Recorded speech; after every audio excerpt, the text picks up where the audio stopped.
Hi friends, ഞാൻ doctor Rajani.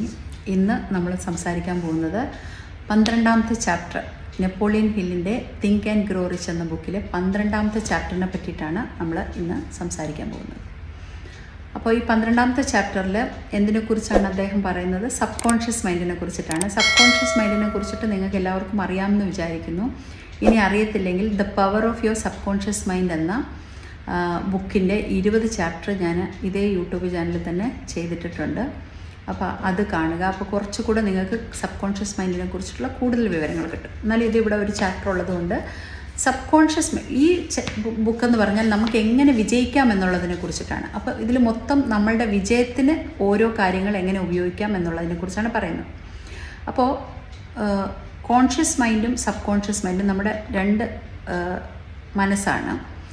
ബോധ മനസ്സും ഉപബോധ മനസ്സും. ബോധ മനസ്സ് 10% നമ്മുടെ വർക്ക് ചെയ്യുന്നത്. ഉപബോധ മനസ്സ് 90% വർക്ക് ചെയ്യുന്നുണ്ട്. ബോധ മനസ്സ് ഇപ്പം ഞാൻ നിങ്ങളോട് സംസാരിക്കുന്നതും നിങ്ങളിരുന്ന് എൻ്റെ സ്പീച്ച് കേൾക്കുന്നതും എല്ലാം ബോധ മനസ്സിൽ കൂടെയാണ്. അതേസമയം നമ്മൾ ഉറങ്ങുമ്പോഴും നമ്മുടെ ശരീരത്തിൽ മറ്റു കാര്യങ്ങൾ, അതായത് ശ്വാസോച്ഛ്വാസം നടക്കുന്നു, ഹൃദയമിടിക്കുന്നു, ഇതെല്ലാം നടത്തുന്നത് സബ് കോൺഷ്യസ് മൈൻഡാണ്.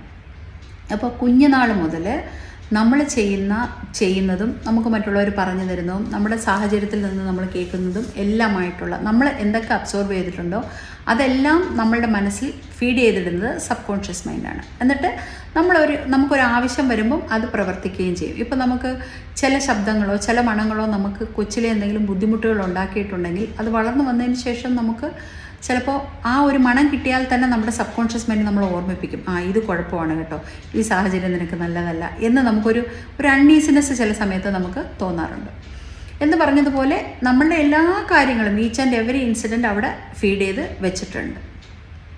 പിന്നെ അപ്പോൾ നമ്മൾ ഇവിടുന്ന് മനസ്സിലാക്കേണ്ടത് എന്താണെന്ന് വെച്ചാൽ സബ് കോൺഷ്യസ് മൈൻഡ് നല്ല കാര്യങ്ങൾ മാത്രമൊന്നുമല്ല ഫീഡ് ചെയ്ത് വയ്ക്കുന്നത്. നമ്മൾ നെഗറ്റീവായിട്ട് ചിന്തിച്ചാലും പോസിറ്റീവായിട്ട് ചിന്തിച്ചാലും അത് ഫീഡ് ചെയ്ത് വയ്ക്കുകയും നമ്മൾ റിപ്പീറ്റഡായിട്ട് ചിന്തിക്കുന്ന കാര്യങ്ങൾ നടത്തി തരികയും ചെയ്യുക എന്നുള്ളതാണ് സബ് കോൺഷ്യസ് മൈൻഡിൻ്റെ പവർ. അതുകൊണ്ടാണ് നമ്മൾ ഈ അഫർമേഷൻസ് പറയണം, വിഷ്വലൈസേഷൻ, നല്ല കാര്യങ്ങൾ വിഷ്വലൈസ് ചെയ്യണം എന്നൊക്കെ പറയുന്നത്. കാരണം നമ്മൾ റിപ്പീറ്റഡായിട്ട് എന്ത് ചിന്തിക്കുന്നു, എന്ത് പറയുന്നു അത് നടത്തി തരികയാണ് സബ് കോൺഷ്യസ് മൈൻഡിൻ്റെ ജോലി എന്നുള്ളതുകൊണ്ടാണ്.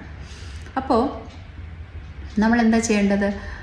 അപ്പോൾ അതുകൊണ്ട് നമ്മൾ നെഗറ്റീവായിട്ട് ചിന്തിക്കുകയോ നെഗറ്റീവായിട്ട് മറ്റുള്ളവരെ കുറിച്ച് പറയുകയോ ഒക്കെ ചെയ്യുമ്പോൾ നമ്മൾ റിപ്പീറ്റഡായിട്ട് കണ്ടിട്ടില്ല, ചില ആൾക്കാർ പറയും, അവൻ അങ്ങനെ വന്ന് മരിക്കും, ഇങ്ങനെ വന്ന് മരിക്കും, അവന് അസുഖം പിടിച്ച് മരിക്കും എന്നൊക്കെ പറയുന്നവരായിരിക്കും അങ്ങനെ മരിക്കുന്നത്. കാര്യം എന്താണെന്ന് വെച്ചാൽ അവർ റിപ്പീറ്റഡായിട്ട് ഇത് പറയുന്നത് കേട്ടുകൊണ്ടിരിക്കുന്ന അവരുടെ സബ് കോൺഷ്യസ് മൈൻഡാണ്. അതിന് ഇത് കൊള്ളാത്ത കാര്യമാണെന്നൊന്നും അതിനറിയത്തില്ല. റിപ്പീറ്റഡായിട്ട് പറയുന്നത് നടത്തി കൊടുക്കുക എന്നുള്ളതാണ്. അപ്പോൾ അതുകൊണ്ടാണ് നമ്മളെപ്പോഴും പറയുന്നത് ആവശ്യമില്ലാത്ത കാര്യങ്ങൾ, വേണ്ടാത്ത വാക്കുകളൊന്നും നമ്മൾ ഉപയോഗിക്കരുത് എന്ന് പറയുന്നത് അതുകൊണ്ടാണ്. അപ്പോൾ നമ്മളുടെ ചിന്തകളെപ്പറ്റി നമ്മൾ ചിന്തിക്കാറില്ല, അതായത് ചിന്തകളെപ്പറ്റി നമ്മൾ ശ്രദ്ധിക്കാറില്ല. അപ്പോൾ നമ്മൾ നല്ലതാണോ ചീത്തയാണോ എന്ന്, പക്ഷെ നമ്മൾ മനഃപൂർവ്വം നമ്മളെ ചിന്തകളെ ചിന്തിക്കുകയും നമ്മളുടെ നെഗറ്റീവ് ചിന്തകളെ നമ്മൾ പാടെ ഒഴിവാക്കുകയും ചെയ്താൽ നമുക്ക് ജീവിതത്തിൽ സബ് കോൺഷ്യസ് മൈൻഡ് ഉപയോഗിച്ച് നമുക്ക് വിജയിക്കാൻ സാധിക്കും എന്നാണ് അദ്ദേഹം ഇതിൽ പറഞ്ഞു തരുന്നത് നമുക്ക്. അതാണ് അദ്ദേഹം സബ് കോൺഷ്യസ് മൈൻഡ് ചാപ്റ്റർ കൊണ്ട് ഉദ്ദേശിക്കുന്നത്. ഈ സബ് കോൺഷ്യസ് മൈൻഡിനെ നമുക്ക് എങ്ങനെ വിജയത്തിലേക്ക് ഉപയോഗിക്കാം എന്നുള്ളതിനെക്കുറിച്ച്. അപ്പോൾ നമുക്ക് 100% നമ്മുടെ സബ് കോൺഷ്യസ് മൈൻഡിനെ കൺട്രോൾ ചെയ്യാനൊന്നും പറ്റത്തില്ല. പക്ഷേ എന്നാലും നമ്മുടെ ഈ നെഗറ്റീവ് തോട്ട്സിന്, ആവശ്യമില്ലാത്ത കാര്യങ്ങൾക്ക് ഇങ്ങനെ ഒരുപാട് കാര്യങ്ങൾ പറയുകയും നമുക്ക് തന്നെ അതിൻ്റെ എന്താ പറയുന്നത്, വിതച്ചവൻ തന്നെ കൊയ്യോ എന്ന് പറയുന്ന പോലെ മറ്റുള്ളവരെ കുറ്റം പറയുകയും ആവശ്യമില്ലാത്ത കാര്യങ്ങളെക്കുറിച്ച് ഡിസ്കസ് ചെയ്യുകയൊക്കെ ചെയ്യുമ്പോൾ നമുക്ക് തന്നെ അത് ബാധിക്കും. അപ്പോൾ അങ്ങനെ ഇല്ലാതാകാൻ എന്ത് ചെയ്യണം? നമ്മൾ എന്ത് ചെയ്യണം? നമ്മളെപ്പോഴും നമുക്ക് വേണ്ടതും നമുക്ക് ഗുണം വരുന്നതുമായ കാര്യങ്ങളെക്കുറിച്ച് റിപ്പീറ്റഡായിട്ട് ചിന്തിക്കുകയും മറ്റുള്ളവർക്ക് എല്ലാം അവർക്കും നല്ലത് വരട്ടെ, അവർക്ക് ഒരാൾ വിജയിച്ച് കണ്ടാൽ ഓക്കെ അവർക്ക് നല്ലത് വരട്ടെ എന്നൊക്കെ മറ്റുള്ളവരെയും നമ്മൾ ബ്ലെസ് ചെയ്യുകയും ചെയ്യുന്നത് നമ്മുടെ മനസ്സ് കേട്ടുകൊണ്ടിരിക്കുകയും അത് നമുക്കും നല്ലതാക്കി തരികയും ചെയ്യും എന്നുള്ളതാണ്. അപ്പോൾ നമ്മൾ റിപ്പീറ്റഡായിട്ട് എപ്പോഴും പോസിറ്റീവായിട്ടുള്ള കാര്യങ്ങൾ ചിന്തിക്കുക. മനുഷ്യൻ്റെ മനസ്സാണ് നെഗറ്റീവിലോട്ട് തന്നെ പോകും, ഇല്ലയെന്നല്ല, പക്ഷെ നമ്മൾ മനഃപൂർവ്വം പോസിറ്റീവിലേക്ക് വരിക. പിന്നെ ഇനി നിങ്ങൾക്കൊരു കാര്യം നടത്തണമെന്നുണ്ടെങ്കിൽ നേരത്തെ നമ്മൾ പറഞ്ഞ പോലെ ഓട്ടോ സജഷൻ, അഫർമേഷൻ, ആ കാര്യത്തെ തെറ്റി ചിന്തിക്കുക, അതിൽ തന്നെ കൂടുതൽ പഠിക്കുക, ഇങ്ങനെയൊക്കെ ചെയ്യുമ്പം നമ്മൾക്ക് ആ കാര്യത്തിലേക്ക് എത്തിച്ചേരാൻ സാധിക്കും. പക്ഷേ നമ്മളൊരു ഇമോഷനും കൂടെ മിക്സ് ചെയ്താൽ മാത്രമാണ് നമ്മുടെ കാര്യങ്ങൾ പെട്ടെന്ന് പ്രാവർത്തികമാകത്തുള്ളൂ.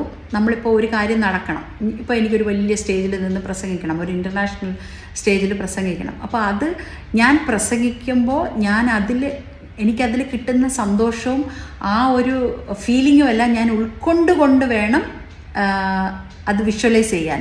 അപ്പോഴാണ് അത് കൂടുതൽ ഇമോഷനും കൂടെ മിക്സ് ആകുമ്പോഴാണ് അത് കൂടുതൽ വരുന്നത്. ഇപ്പം നിങ്ങളൊരു വീട് മേടിക്കണമെന്ന് ആഗ്രഹിക്കുവാണെങ്കിൽ ആ വീട്ടിൽ നിങ്ങൾ സന്തോഷമായിട്ട് ജീവിക്കുന്നതായിട്ട് വിഷ്വലൈസ് ചെയ്യണം, അങ്ങനെ ജീവിക്കുമെന്ന് പറയണം.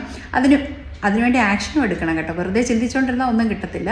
പക്ഷേ എന്നാൽ പോലും ആക്ഷൻ എടുത്താൽ പോലും ചില ആൾക്കാരുടെ കാര്യങ്ങൾ നടക്കാത്തത് നമ്മളുടെ നെഗറ്റീവ്, അന്നെനിക്ക് സാധിക്കുമോ, അന്നെനിക്ക് നടക്കുമോ, അതെനിക്ക് പാടാവോ എന്നൊക്കെയുള്ള നെഗറ്റീവ് തോട്ട്സ് കൊണ്ടാണ്. അപ്പോൾ അതുകൊണ്ട് നിങ്ങൾ ഇമോഷനും കൂടെ മിക്സ് ചെയ്ത് റിപ്പീറ്റഡായിട്ട് നിങ്ങൾക്ക് വേണ്ട ഏത് കാര്യവും, ലോകത്ത് ഏത് കാര്യവും നടത്താനും പോസിറ്റീവായിട്ടുള്ള അഫർമേഷൻ കൊടുക്കുകയും പോസിറ്റീവായിട്ടുള്ള തോട്ട്സ് കൊടുക്കുകയും ആവശ്യമില്ലാതെ ഒരുപാട് നെഗറ്റീവ്സ് പറയാതിരിക്കുകയും ഒക്കെ ചെയ്താൽ നിങ്ങളുടെ സബ് കോൺഷ്യസ് മൈൻഡിനെ ഉപയോഗിച്ച് നിങ്ങൾക്ക് നേട്ടങ്ങൾ നേടാൻ പറ്റും. അപ്പോൾ ഇവിടെ അദ്ദേഹം ഒരു 14 ഇമോഷൻ, അതായത് 7 നെഗറ്റീവ് ഇമോഷനും 7 പോസിറ്റീവ് ഇമോഷനെയും കുറിച്ചിട്ട് പറയുന്നുണ്ട്. പോസിറ്റീവ് ഇമോഷൻ എന്ന് പറയുമ്പോൾ നമ്മളുടെ desire, faith, love, sex, enthusiasm, romance, hope, ഇതെല്ലാം നമുക്ക് ഇഷ്ടമുള്ളതായ സ്നേഹം ആവശ്യമാണ്, സെക്സ് ആവശ്യമാണ്, റൊമാൻസ് ആവശ്യമാണ്, പ്രതീക്ഷ, ഇതെല്ലാം നമുക്ക് നല്ലതായിട്ടുള്ള, ഇതിനെയൊക്കെ നമ്മൾ പോസിറ്റീവ് ഇമോഷൻസ് എന്ന് പറയും.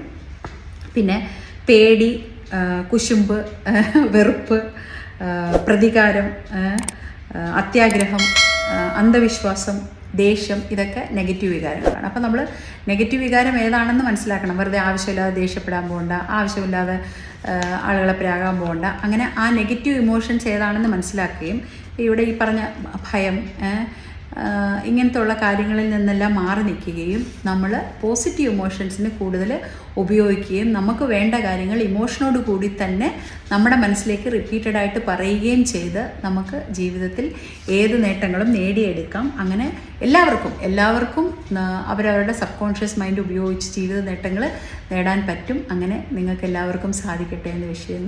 ബൈ.